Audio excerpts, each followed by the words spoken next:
John 19:25 to 27.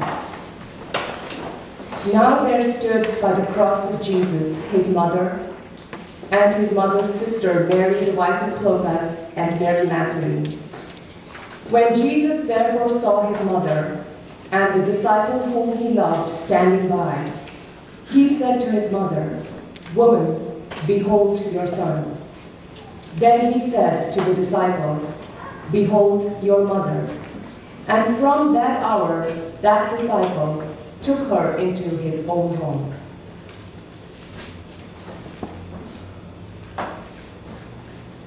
I have just two short points or statements to make from this message from the cross. First, I see a message of compassion. Compassion despite personal suffering. I am struck by Jesus' ability to empathize or feel another's suffering while he himself was in the midst of experiencing the most excruciating pain right before his death. For most of us who are familiar with the nature of pain, especially physical pain, we know that it is all-consuming. Our entire body and mind get so fixated on the level of distress that our body is experiencing that it becomes close to impossible to consider the thoughts or feelings of anyone else around. It is a well-known fact that we even stop breathing almost, or revert to very shallow breathing at the expectation of a painful event. Getting a shot at the doctor's office or preparing for a blood draw are possible reminders of how this experience can be to a lesser degree. But Jesus had an amazing capacity for compassion despite his pain.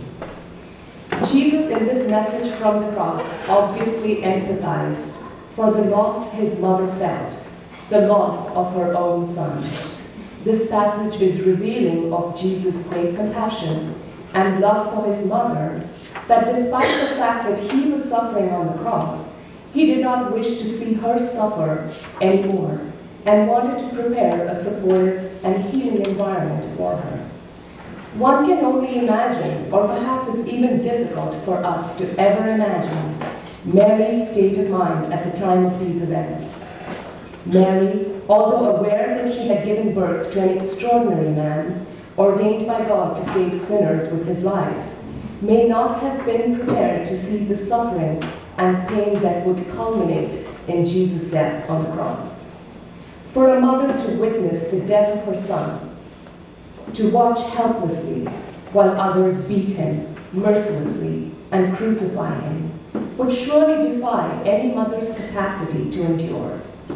We may as parents identify to a lesser degree when our children are sick or need medical attention. We are forced to stand by and watch helplessly while the medical interventions take place.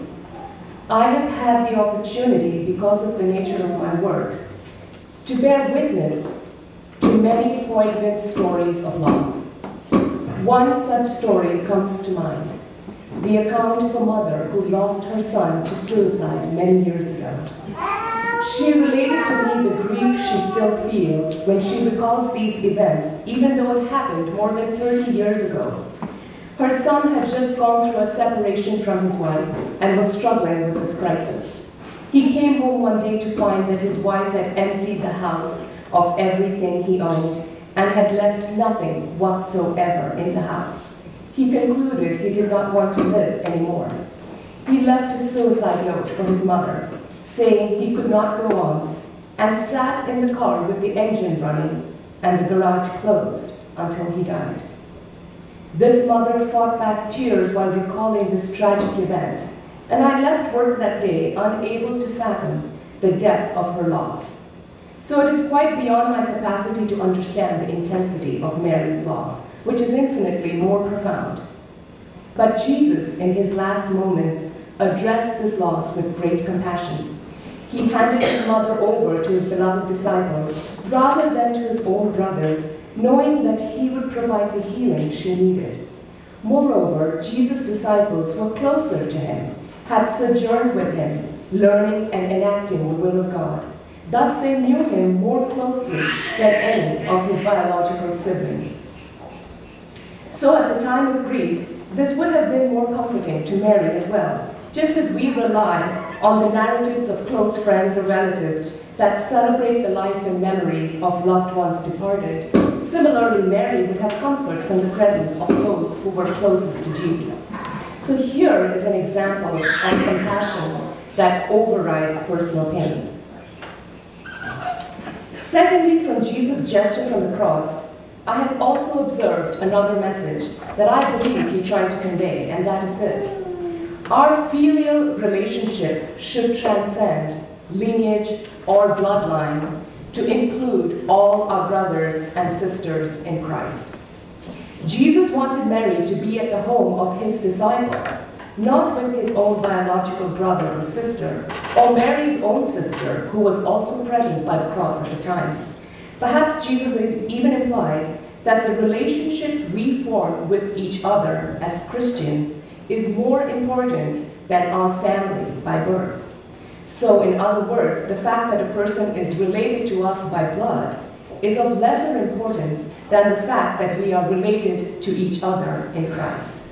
Jesus alluded to this in Mark 3:31 to 35, and I'm reading Mark 3:31 to 35. Then his brothers and his mother came, and standing outside, they sent to him, calling him. And a multitude was sitting around him, and they said to him, "Look, your mother and your brothers are outside seeking you." But he answered them, saying, "Who is my mother or my brothers?" And he looked around in a circle at those who sat about him and said, "Here are my mother and my brothers. For whoever does the will of my God is my brother and my sister and my mother." Jesus considered his own followers, those who were doing the will of the Father, as his family, as opposed to the so-called family who were out there trying to see and talk to him.